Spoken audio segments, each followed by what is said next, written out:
Hyper एक्यूसिस, आवाजें चुभना, vertigo, चक्कर आना, इम्बैलेंस, नशा सा, स्पिनिंग सा महसूस होना, टिनिटस, कान में तरह तरह की आवाजें आना, लाइफ रुक सी जाती है ना।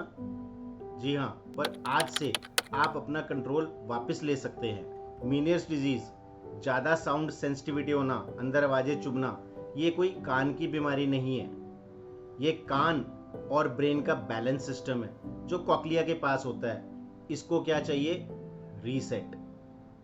जैसे हम मोबाइल में रीसेट करते हैं, जैसे हम अपने लैपटॉप में रीसेट करते हैं, तो आज हम आपको सिखाएंगे कुछ ऐसे टिप्स जो रीसेट हैं, नॉन सर्जिकल और नॉन इन्वेसिव अप्रोच। कुछ टिप्स, कुछ घरेलू उपाय जो आपने घर में ही शुरू करने हैं और अगले 30 दिनों में ही आपको कुछ ना कुछ अच्छा बेहतर महसूस होना शुरू होगा। तो सबसे पहले हम शुरू करते हैं, इसको बोला जाता है डिसेंसिटाइजेशन। 10 से 15 मिनट से आपने शुरू करना है। बहुत हल्की सी बैकग्राउंड साउंड होनी चाहिए। इसमें कोई पंखे की आवाज़ हो सकती है, कोई नेचर की आवाज़ हो सकती है। यूट्यूब से कुछ आप डाउनलोड कर सकते हैं। आने वाले वीडियोस में हम आपको इसके भी काफ़ी सारे लिंक्स दे देंगे। और 10 से 15 मिनट इसको आपने सुनना है। इसका काम जस्ट लाइक टिनिटस मास्कर्स का ही रहता है। ये बहुत ज़्यादा परमानेंट रिजल्ट के लिए नहीं है, टेम्परेरी। इसको आप अपनी प्रॉब्लम को सॉल्व करने के लिए और रोकने के लिए यूज़ कर सकते हैं। हर 3-4 दिन, 5 दिन, हफ्ते के अंदर आप इसकी ड्यूरेशन बढ़ा सकते हैं। दूसरी जो चीज़ जिसका आपने ध्यान रखना है, कर सकते हैं, वो है गेज स्टेबलाइजेशन। मतलब एक आपने वाइट पेपर लेना है, A4 साइज का वाइट पेपर, इस तरह का आपने वाइट पेपर लेना है, या एक बड़ा चार्ट ले सकते हैं। उसको आपने दीवार पे चिपका के एक उस पे ब्लैक कलर का आपने होल बनाना है। ये जो हमारे पुराने ज़माने में चवन्नी होती थी, उतना साइज का आपने होल बनाना है। पूरा डॉट ब्लैक करने के बाद, और आपको चार्ट से बाहर कुछ नहीं देखना चाहिए। इतने डिस्टेंस पे आपने खड़ा होना है, 5 फुट के आसपास। अपने हिसाब से आप सेटिंग कर सकते हैं।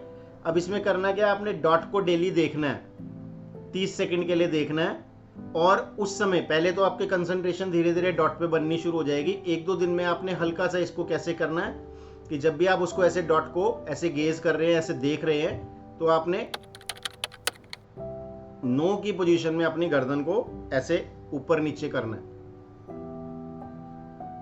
दिन में ज़्यादा से ज़्यादा आप ये 2 से 3 बार इसको 5-5, 10-10 के सेट में कर सकते हैं। बहुत ज़्यादा तेज़ी और फास्ट में करने की कोशिश ना करें, और ये कभी भी ना सोचें कि ये करने से हम जल्दी ठीक हो जाएंगे या ज़्यादा करने से हम जल्दी ठीक हो जाएंगे।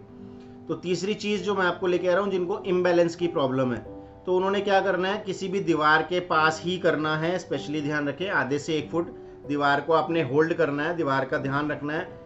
कोई साथ में अगर चक्कर बहुत ज़्यादा आते हैं, हमारे पास काफ़ी ऐसे पेशेंट हैं जिनको चक्कर इतने आते हैं कि वो बेड से भी नहीं उठ पाते हैं, तो हील टू टो वॉक, मतलब अपनी हील्स के ऊपर खड़े होना है और टो वॉकिंग करनी है। हील्स बिल्कुल ऐसे हो जाएंगे पंजाब का, और 5 से 10 स्टेप, इससे ज़्यादा नहीं शुरू करना है। That should be very safe surface, कोई स्लिपरी नहीं होना चाहिए, गीला नहीं होना चाहिए, ठीक है। और बहुत ज़्यादा, मैं फिर से रिपीट कर रहा हूँ, हम ये कोशिश ना करें कि हम ये ज़्यादा करेंगे तो जल्दी ठीक हो जाएंगे, ठीक है। उसके बाद आपने जो नेक्स्ट चीज़ करनी है, स्टे हाइजीन।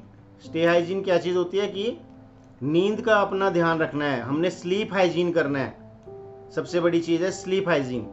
तो एक फिक्स्ड टाइम अपनी कोशिश करें नींद के लिए, और कम से कम 30 से 40 मिनट पहले कोई भी टीवी है, लैपटॉप है, आपका मोबाइल है, स्क्रीन है, ये सब चीज़ें बंद करके अपने रूम के अंदर कोई एक कलर्ड बल्ब लगाएं। 0 वॉट का भी आप लगा सकते हैं। और एक माइन्यूट सा म्यूज़िक जो है बैकग्राउंड में, चाहे आपके मोबाइल में चल रहा हो, ओम चल सकता है, कोई और नेचर की वॉइस चल सकती है, कोई रिवर फ्लोइंग की चल सकती है, किसी भी तरह की। धीरे धीरे आप अपने हिसाब से देखेंगे कि आपको क्या चीज़ सूट कर रही है। तो आगे बढ़ने से पहले मैं आपको एक 50 साल से भी ऊपर जो हमारे पेशेंट हैं, उनकी रियल जर्नी के बारे में बता रहा हूँ। कैसे एंग्जाइटी, डिप्रेशन और स्लीप की, नींद की भी गोलियां वो खाते थे, आवाज़ें इतनी चुभती थी, चक्कर आते थे, काम में उनको दिक्कत आने लगी, जॉब में दिक्कत आने लगी, इम्बैलेंस में इतनी दिक्कत थी, टिनिटस, और साथ में हेयरिंग लॉस। जी हाँ, हमारे साथ जुड़े रहिए। एक छोटा सा वीडियो, उसके बाद मैं आपको फर्दर और टिप्स दूंगा। Thank you. इसका क्या हाल है आपका? सर्दी का कुछ नहीं है, बिल्कुल मतलब ठीक है अभी। हैवीनेस में कितना फर्क है, भारीपन में? बाहरीपन में है एक 20-1% फर्क है, 10-20%। बैलेंस? इम्बैलेंस तो काफी फर्क है इम्बैलेंस में। पहले एवरी टाइम था? सुबह उठते हैं ना थोड़ा इम्बैलेंस होता है, फिर बाद में पूरा दिन कुछ भी नहीं होता है। और पहले कैसा था? पहले सुबह उठना ही नहीं होता था मेरे को, मतलब प्रेशर आता था, वो महसूस नहीं होता था, ज्यादा उठ नहीं पाता था। मतलब एक्टिव हो गया बहुत? हाँ, मैंने नींद की गोली भी बंद कर दी है कंप्लीट। कितने दिन हो गए हैं स्टॉप? 25 दिन हो रहा रहेगा, 20 हाँ जी। 22 20 एक दिन हुआ रहेगा, 20। में क्या फर्क लग रहा है? सुनने में लेफ्ट का है ना, थोड़ा ऐसा ऐसा ऐसा आवाज आता था ना, गड़रंग गड़रंग।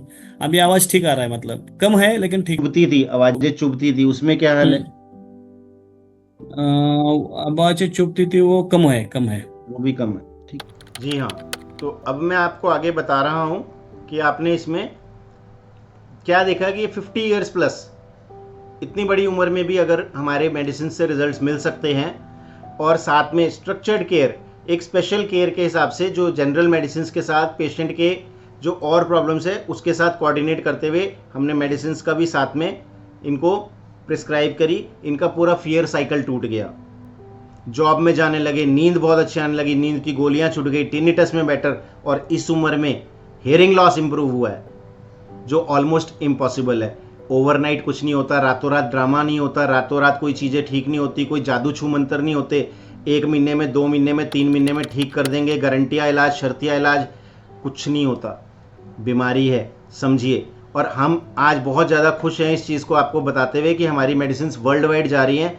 एंड आई थिंक सो, मैं कोई क्लेम नहीं कर रहा हूँ, मैं अपनी एक जनरल इन्फॉर्मेशन दे रहा हूँ कि शायद हम ही एकमात्र ऐसे डॉक्टर हैं, ऐसी प्रिस्क्रिप्शंस कर रहे हैं जिससे नंबर ऑफ पेशेंट्स हैं जो हेयरिंग लॉस में 3 साल से लेके 50 साल से भी ऊपर 80 साल तक के हैं हमारे पास, जो ठीक हो रहे हैं। तो आगे हम और कंटिन्यू करते हैं। आगे आपको क्या रखना है, तो सबसे पहले डिसेंसिटाइजेशन डेली कि 10 से 20 मिनट आपने, जो जैसे सुबह बताया गया था, टॉलरेंस लेवल को अपने बढ़ाना है। कान में जो सुनने की आपको समस्या या टिनिटस आती है तो उसको आपको इस तरह से करना है। दूसरा जो हमने बताया था गेज, कि एक डॉट लगा के आप उसके ऊपर काम करेंगे। तीसरा जो बैलेंस प्रोग्रेशन के लिए क्या है कि आपने अपने टोज के ऊपर चलना है, हील्स को ऊपर करते हुए सेफ ग्राउंड के ऊपर चलना है, ठीक है। अब जो है लो सॉल्ट डाइट, एक टारगेट बनाए कि नेक्स्ट 30 डेज में सॉल्ट को हम बिल्कुल रिस्ट्रिक्ट कर देंगे। सेंधा नमक से रिप्लेस कर सकते हो, माउंटेन सॉल्ट, सेंधा नमक। और गर्म पानी या बहुत ठंडा पानी से भी हमने नहीं नहाना है। एक नॉर्मल टेम्परेचर के, बिल्कुल नॉर्मल टेम्परेचर होना चाहिए जिससे हम नहाएंगे। कैफीन को कोशिश करके धीरे धीरे बंद करने की कोशिश करें अपने डाइट से, क्योंकि ये आपका एक स्लीप सर्कल और अंदर की नर्व्स के ऊपर बहुत ज़्यादा अफेक्ट करती है। और अल्कोहल नहीं ले रहे हैं तो दी बेस्ट है, अगर आप ले रहे हैं तो उसको मिनिमम करने की कोशिश करें।